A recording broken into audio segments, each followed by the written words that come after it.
بسم اللہ الرحمن الرحیم۔ انسان کی تخلیق کیسے ہوئی؟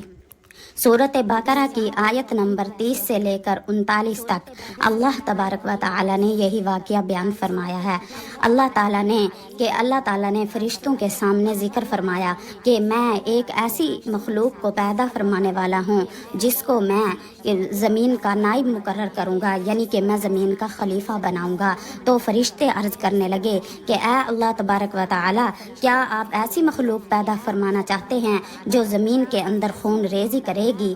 فرشتے حسد اور بغض سے پاک ہیں، وہ کسی سے حسد بغض نہیں رکھتے۔ یہ بات فرشتوں نے اس وجہ سے کی تھی کیونکہ حضرت عبداللہ بن عمر رضی اللہ تعالی عنہ فرماتے ہیں کہ نبی کریم صلی اللہ علیہ وسلم نے فرمایا کہ انسان کی تخلیق سے 2000 سال پہلے سے جن زمین کے اندر آباد تھے، زمین کے اندر رہتے تھے اور بہت زیادہ خون ریزی اور فساد برپا کرتے تھے، ان کی خون ریزی کا بازار بے حد گرم تھا کہ پھر اللہ تبارک و تعالی نے انسان بنانے کا ارادہ فرما لیا۔ اسی لیے فرشتوں نے فرمایا کہ یا اللہ، پہلے بھی زمین کے اندر خون ریزی ہے اور دوبارہ انسان بھی یہی کام کرے گا۔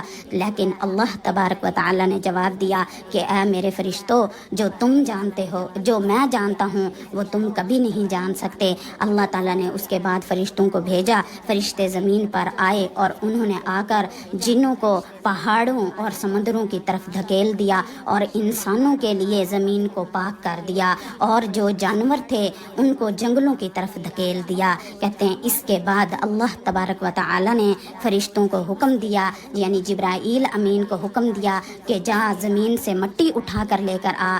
کہتے ہیں جبرائیل امین آئے اور زمین سے مٹی اٹھانے لگے، لیکن زمین نے منع کر دیا، رونے اور گڑ گڑانے لگی اور کہنے لگی کہ میرے اوپر سے مٹی مت اٹھاؤ، کیونکہ اللہ تبارک و تعالی مجھ سے انسان کو پیدا کرے گا، ایک مخلوق بنائے گا جو کہ گناہ کرے گی، قتل و غارت کرے گی اور خون ریزی کرے گی، اور اس کے بعد وہ جہنم کے اندر جلے گی۔ تو لہٰذا جب وہ مجھ سے بنی ہوگی تو میں بھی ان کے ساتھ جہنم میں جلوں گی۔ تو جبرائیل امین کو زمین کے اوپر رحم آ گیا اور واپس جا کر اللہ تبارک و تعالی کو بتا دیا۔ اس کے بعد اللہ تبارک و تعالی نے اسرافیل علیہ السلام کو بھیجا اور فرمایا کہ جاؤ زمین سے ایک مٹھی مٹی اٹھا کر لے کر آؤ تاکہ میں اس سے انسان پیدا کروں۔ اسرافیل علیہ السلام آئے، پھر بھی زمین نے وہی کیا، رونے گڑ گڑانے لگی اور وہی وجہ بیان کی۔ اس کے بعد اللہ تبارک و تعالی نے میکائیل علیہ السلام کو بھیجا، تب بھی زمین نے ایسا ہی کیا۔